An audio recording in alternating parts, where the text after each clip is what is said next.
tentang kualitas udara.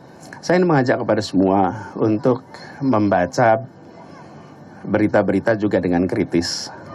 Bila ada satu hari di mana muncul angka kualitas udara sangat buruk di hari itu, tapi di hari-hari sebelumnya, di hari-hari sesudahnya, itu kita menemukan kondisi yang landai. Pasti ada sesuatu hari itu. Bila kondisinya itu terburuk selama 2 bulan setiap hari, berarti ada yang salah di kota kita ini.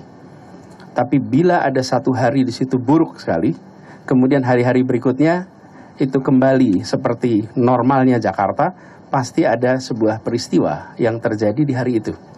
Nah, yang perlu kita lihat adalah bahwa kualitas udara itu tidak ada pembatasan KTP administrasinya. Nggak ada. Jadi, ada memang emisi dari dalam kota, tapi juga ada pergerakan dari berbagai wilayah. Saya mengajak kepada teman-teman media untuk kritis melihat semua informasi terkait dengan peristiwa ketika pada saat itu angkanya menjadi sangat tinggi.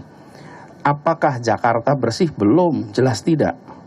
Kita berdekade-dekade menyaksikan adanya emisi kendaraan bermotor. Karena itu mengapa selama 4 tahun ini kita genjot serius soal transportasi umum. Tujuannya adalah untuk salah satunya mengurangi emisi yang terjadi di kota kita. Kemudian yang kedua adalah kewajiban untuk uji emisi. Uji emisi juga salah satu untuk mengurangi dampak negatif dari kendaraan bermotor yang beroperasi di Jakarta. Jadi kita lakukan langkah-langkah untuk mengurangi emisi di kota kita dengan transportasi umum dibangun, dan alhamdulillah peningkatan penumpangnya tinggi sekali. Yang kedua adalah dengan uji emisi, sambil pada saat yang sama kita juga berharap kawasan-kawasan sekitar Jakarta itu ikut mengurangi, karena ketika terjadi polusi udara di tempat manapun bisa terbawa ke Jakarta, sebagaimana juga kalau ada polusi di Jakarta bisa terbawa keluar Jakarta. Jadi saya melihat ini adalah sebuah wake up call juga bagi kita semua, bahwa emisi ini adalah persoalan serius dan kita kerjakan sama-sama. Dari sisi pemerintah ada regulasinya, ada kebijakannya, dan dari sisi masyarakat kami juga berharap yuk kita sama-sama manfaatkan transportasi umum. Dan dari sisi pemerintah pusat kami juga berharap untuk memantau sumber-sumber polusi yang ada di sekitar Jabodetabek yang memiliki dampak pada kualitas udara di Jakarta.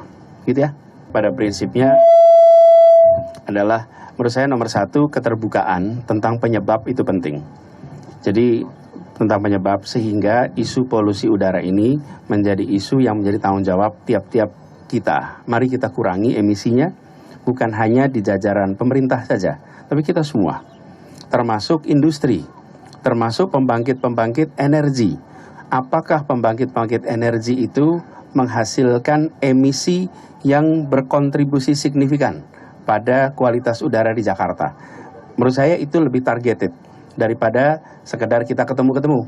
Sumber-sumbernya itu ditunjukkan sehingga sumber-sumber itu bisa melakukan koreksi. Sebagai contoh, ketika di kawasan Cakung kemarin ada Marunda, sebuah perusahaan melakukan kegiatan yang menghasilkan polusi udara, maka hari Senin kemarin dilarang beroperasi lagi.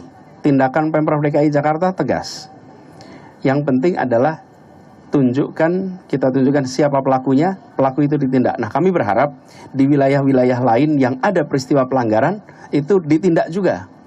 Sama seperti ketika kita menindak sebuah perusahaan di Marunda yang menimbulkan polusi yang berdampak pada kesehatan masyarakat, langsung kirimkan surat, hentikan. Nah, kami berharap di berbagai wilayah, karena dampaknya dari udara itu kan bukan hanya di Jakarta, tindak itu, kalau perlu lakukan pemberhentian izin operasinya karena mengganggu kesehatan seluruh masyarakat. Nah, ini yang kami butuhkan, kerja bersama di semua wilayah, ambil langkah yang tegas, ambil langkah yang jelas, dan tunjukkan siapa-siapa saja yang menjadi kontributor terhadap penurunan kualitas udara di kawasan Jawa bagian barat. Karena ini bukan hanya Jakarta aja, kalau sudah udara itu Jawa bagian barat. Petanya ada, videonya ada, itu gambaran tentang polusinya. Cukup, langsung ke DPRD, acara udah mulai. Makasih banyak, sampai ketemu.